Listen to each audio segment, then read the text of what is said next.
Sebelum mulai untuk membaca hadis ini, kita wasilahkan Fatihah untuk Rasulullah dan juga untuk yang mengarang kitab Arba'in Nawawi ini. Mudah-mudahan kita mendapatkan ilmu yang bermanfaat dan juga mendapatkan syafaat dari Rasulullah Sallallahu Alaihi Wasallam. Ada hadihin wa ala kulli ayatin salih khususan ila hadith Nabi Mustafa Muhammadin Sallallahu Alaihi Wasallam ala khususan Al-Fatihah. أعوذ بالله من الشيطان الرجيم بسم الله الرحمن الرحيم الحمد لله رب العالمين الرحمن الرحيم مالك يوم الدين إياك نعبد وإياك نستعين اهدنا الصراط المستقيم صراط الذين أنعمت عليهم غير المغضوب عليهم ولا الضالين آمين بسم الله الرحمن الرحيم قال المصنف رحمه الله الحديث السادس hadis yang nomor 6, al-halalu wal haramu, yang menerangkan tentang perbuatan halal dan yang haram. An Abi Abdillahi An-Nu'man ibni Bashir radhiyallahu anhu. Diriwayatkan dari Abu Abdullah, yakni yang bernama Nu'man bin Bashir radhiyallahu anhu. Qala, ia berkata, sami'tu Rasulullah sallallahu alaihi wasallam yaqul, saya mendengar Rasulullah sallallahu alaihi wasallam bersabda. Ini kata Abi Abdullah Nu'man bin Bashir. Dia mendengar Rasulullah bersabda, innal halala bayyinun wa innal harama bayyinun wa bainahuma umur mushtabihatu la ya'lamuhunna katsirun minan nas. Innal halala, sesungguhnya yang halal itu bayyinun, itu sudah jelas. Jadi kita kan tahu yang halal itu udah jelas, yang mana-mana saja yang halal. Misalnya ikan, seluruh yang ada di laut itu halal, termasuk bangkainya. Iya, bangkai ikan saja halal. Walaupun mungkin kita nggak makan. Maksudnya bangkai itu yang mati ikan, tiba-tiba mati gitu. Nah, matinya saja itu halal. Maksudnya itu. Begitu. Kan nggak mungkin hidup. Maksudnya yang pokoknya jenis ikan itu dihalalkan. Kecuali nanti yang bertaring. Kemudian hewan ternak itu halal semuanya. Hewan ternak. Hewan yang berkaki 4, ada yang halal, ada yang haram. Yang haram tadi namanya hewan ternak. Kalau misalnya singa, ya jangan. Anjing, jangan. Kucing, jangan. Gajah, jangan. Karena punya taring. Ya, karena punya taring. Cakarnya. Nah, itu tidak boleh dimakan. Tapi kalau di beberapa daerah, naudzubillah ya, kita jangan ngikutin. Saya nggak nyebutin daerahnya. Karena ada yang sampai makan daging anjing, ada yang bikin sate di kucing, ya naudzubillah. Padahal yang halal saja banyak. Jadi artinya yang halal itu sudah jelas, yang haram juga sudah jelas. Jadi yang halal itu sudah jelas kan. Nah, yang halal itu seperti apa selain tadi sudah ada yang seperti itu? Oke, ikan itu halal, ya. Tapi bisa menjadi haram. Kenapa menjadi haram? Misalnya punya orang kita ambil. Nah, itu menjadi haram. Jadi ikan itu halal, tapi bisa menjadi haram. Karena kita mengambilnya yang punya orang. Kalau beli lain lagi ceritanya. Nah, terus kemudian kita memasak. Misalnya kita masak ayam. Tadi ada ayam halal. Terus kita beli halal, tapi nggak disembelih, haram juga. Nah, itu contoh. Jadi makanya halal itu sesuatu yang halal, terutama untuk makanan ya. Itu pertama dari zatnya, yang pertama. Yang kedua itu cara mendapatkannya dan cara mengonsumsinya, mengolahnya. Jadi jangan sampai cara mengolahnya pun ternyata tidak dibenarkan oleh syariat gitu. Nah, kalau itu juga tidak kita lakukan, ya tadi yang harusnya halal ternyata menjadi haram. Nah, jangan sampai itu. Makanya harus hati-hati kita waspadai makanan kita. Dan terkadang tadi seperti tadi nggak kita sadari, ini punya siapa ya? Ambil aja lah. Jadi kalau memang bukan hak kita, ya jangan diambil. Kita bersyukur tinggal di Indonesia ini dibandingkan di beberapa negara lain, apalagi yang mohon maaf di Eropa. Kalau ada dan kita bersyukur menjadi umat Islam itu tahu mana yang halal, mana yang haram. Jadi kan sering sekali ada sosial eksperimen, percobaan sosial. Jadi dia naruh duit. Jadi ada orang jalan gitu, dia taruh duit. Nah, yang Muslim dia nggak ambil. Terus didesak, ini uang kamu, bukan, ini bukan uang saya. Ini, lah, tapi kan ada di depan Anda. Iya, tapi bukan uang saya. Uang saya masih ada di sini. Terus ini uang siapa? Saya nggak tahu. Nah, ketika giliran dengan kelompok yang lain,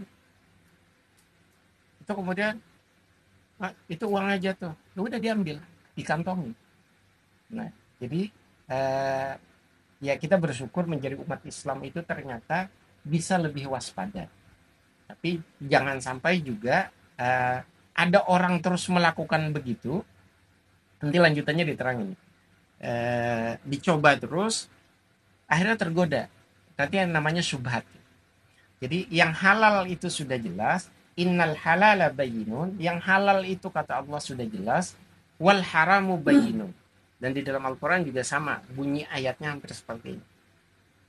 Al halalu bayyin wal haramu bayyinun wa bainahuma mutasyabihat. Yang halal itu sudah jelas, yang haram itu sudah jelas. Dan di antara yang halal dan yang haram itu ada yang samar.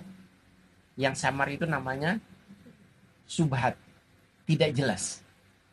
Punya siapa gitu. Makanya misalnya nih, kita ketemu uang di jalan, ketemu.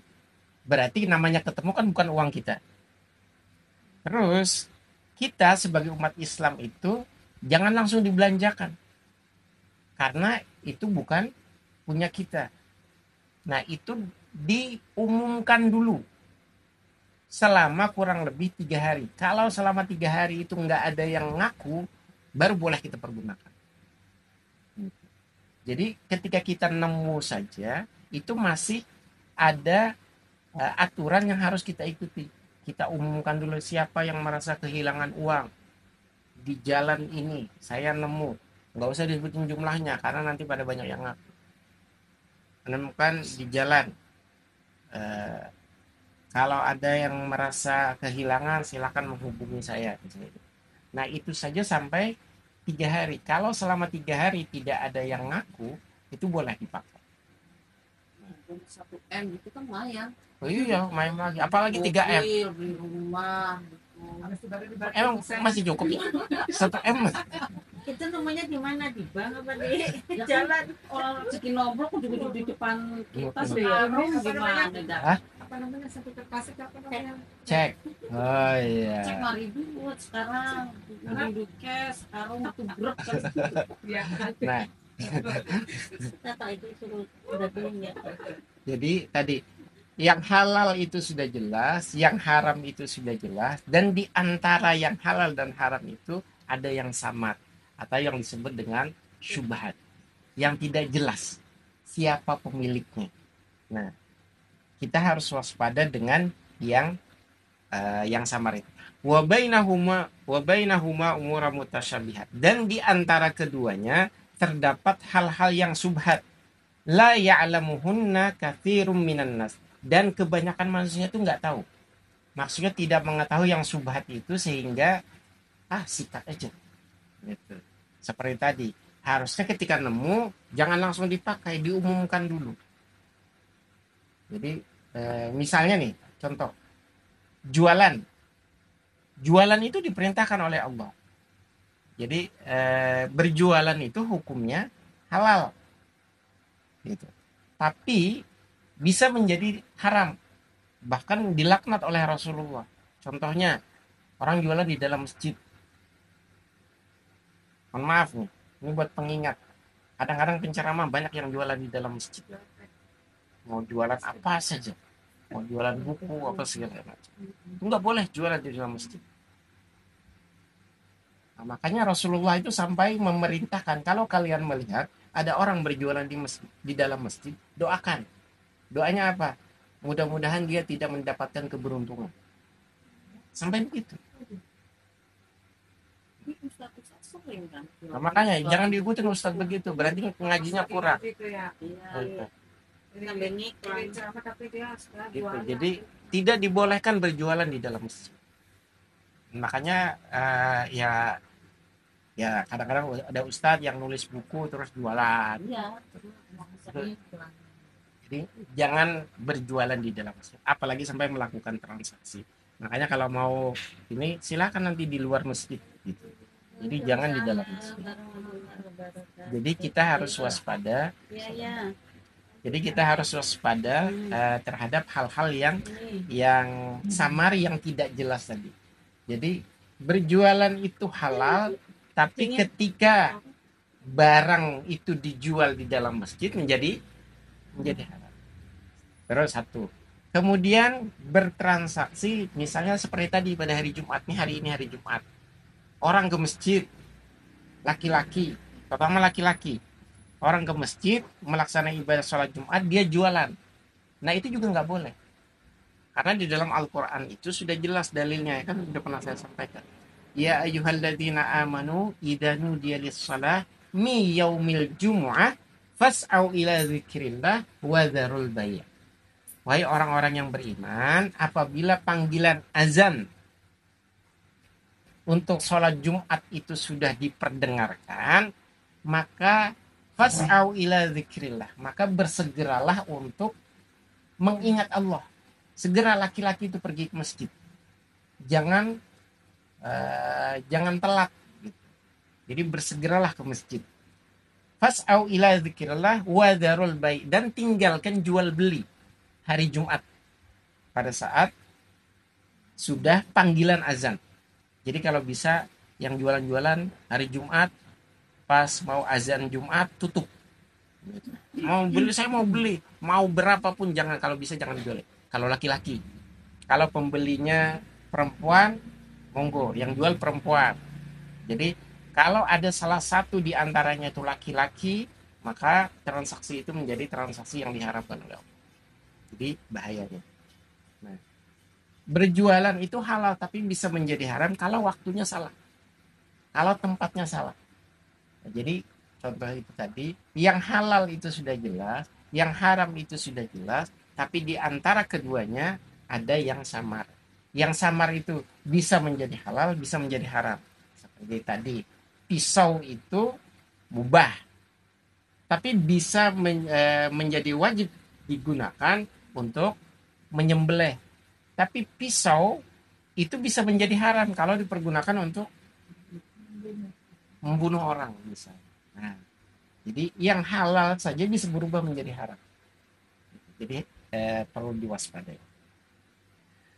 Jadi tapi masalah yang begini tadi, la ya'lamuhunna katsirum minan nas, tapi kebanyakan manusia itu tidak mengetahui.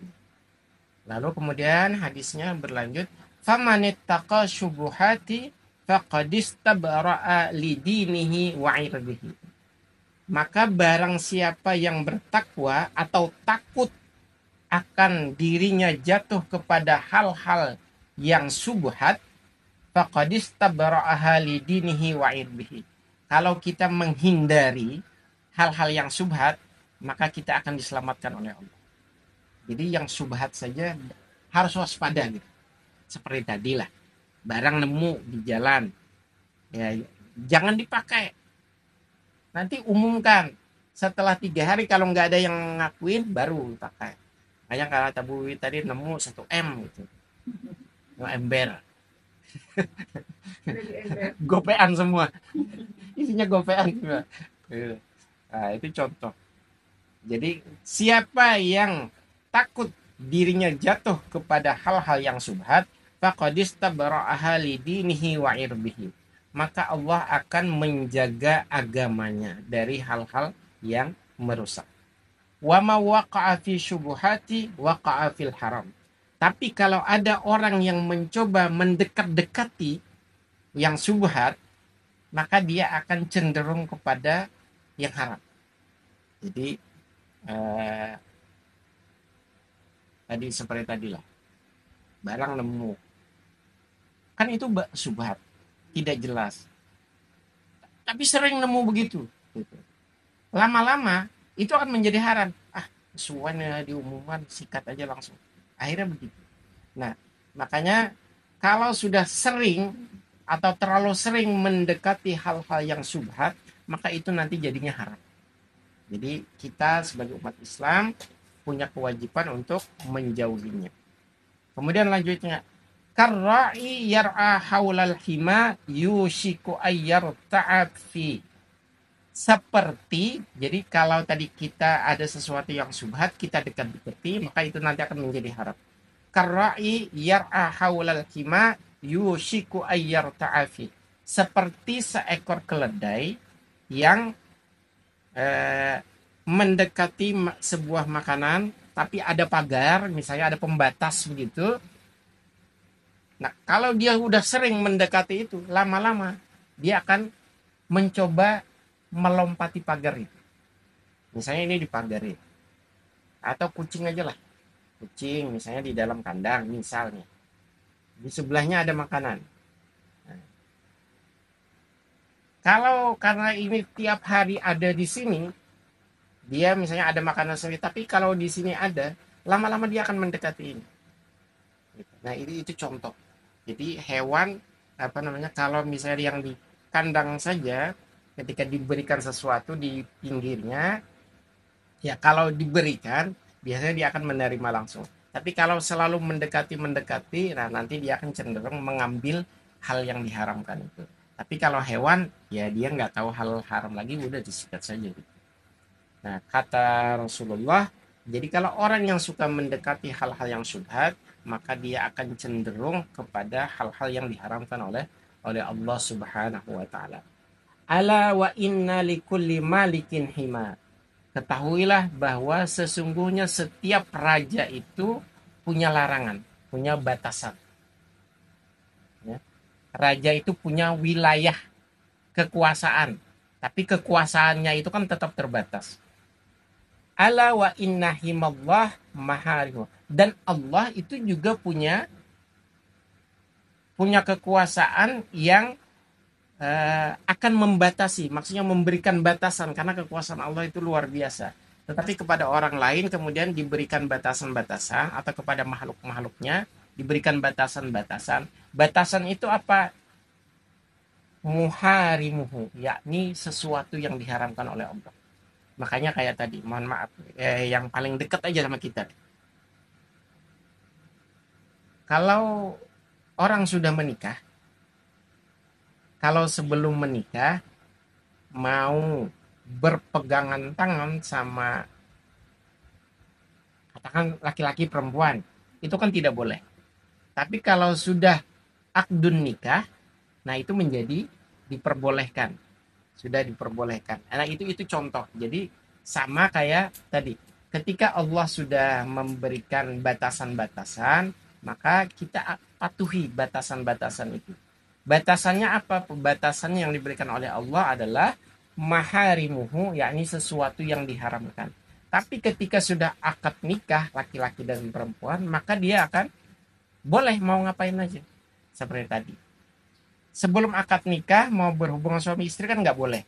Tapi ketika sudah akad nikah, ya udah terserah kalau sudah akad nikah. Nah itu contoh. Sama tadi.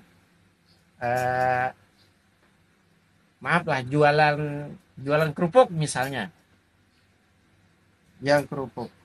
Kalau kerupuk itu masih di tangan pembeli, ya berarti kan bukan milik kita. Artinya kita diharamkan untuk makan itu sebelum kita membelinya. Gitu. Sebelum kita membelinya. Artinya itu batasan. Oh, ini yang kerupuknya halal. Saya yang mau beli juga pakai uang yang halal. Tapi kalau ini tadi saya ambil, kan ini menjadi haram. Yang kemudian kalau ini masuk ke badan saya, maka itu yang akan menjadi darah dan daging. Nah, kalau sudah menjadi darah dan daging, nah itu bahayanya. Nanti akan lebih parah lagi. Nih, kita lanjutin hadisnya. Ala wa inna fil jasadi mudghah. Ketahuilah bahwa di dalam setiap tubuh kita ini ada mudghah, ada segumpal darah.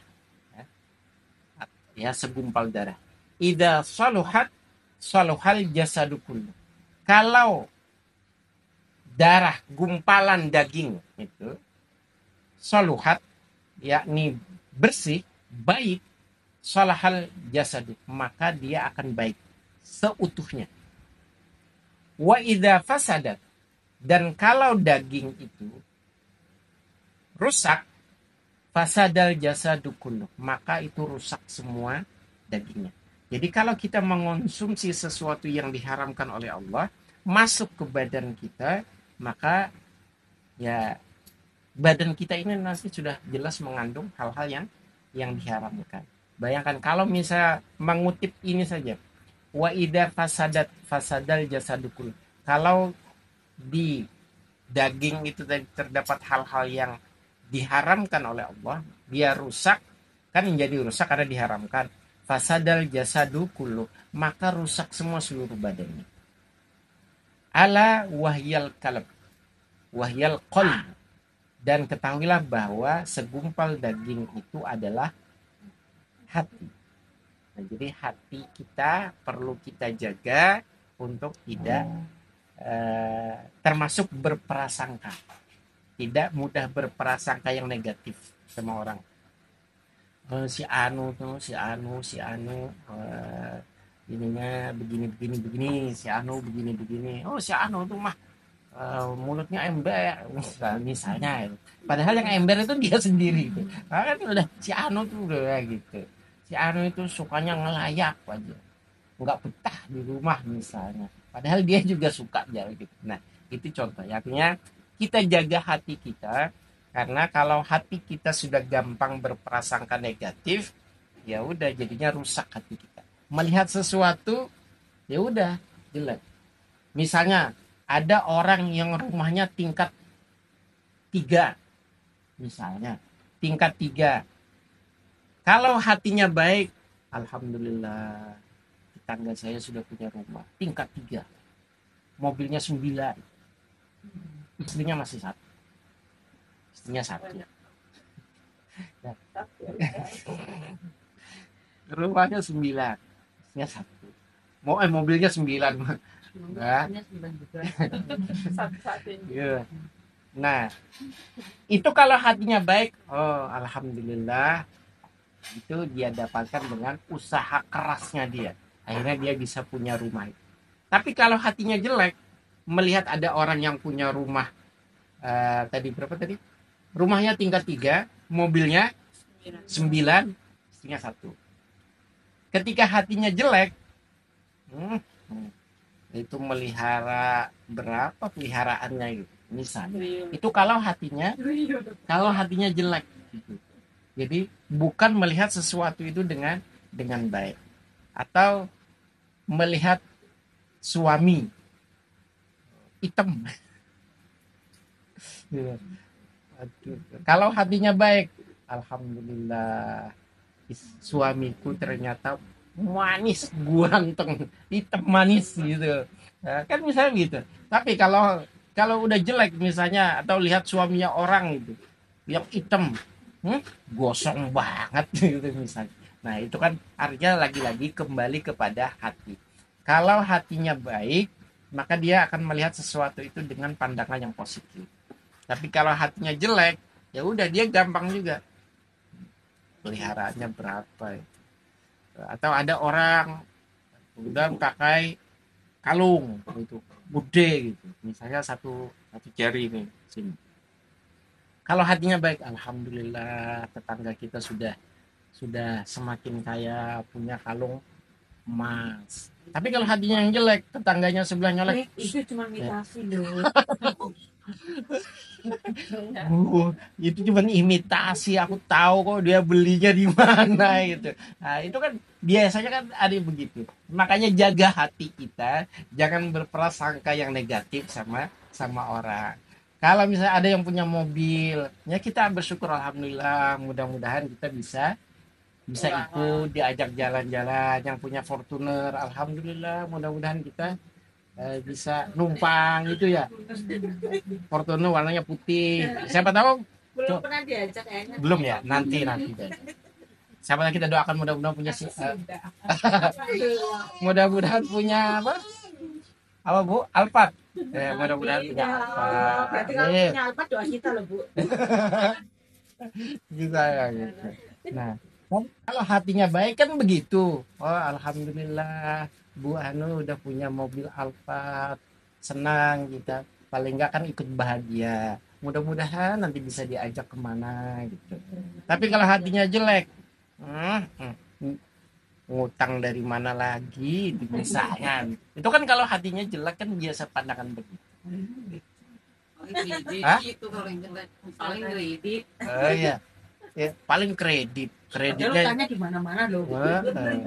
jangan-jangan kan begitu. Makanya kalau hatinya baik, insya Allah memandang sesuatu itu juga dengan pandangan yang baik. Tapi kalau hatinya udah kotor, yang itu kotor itu dipengaruhi dari sumbernya, sumber makanan kita.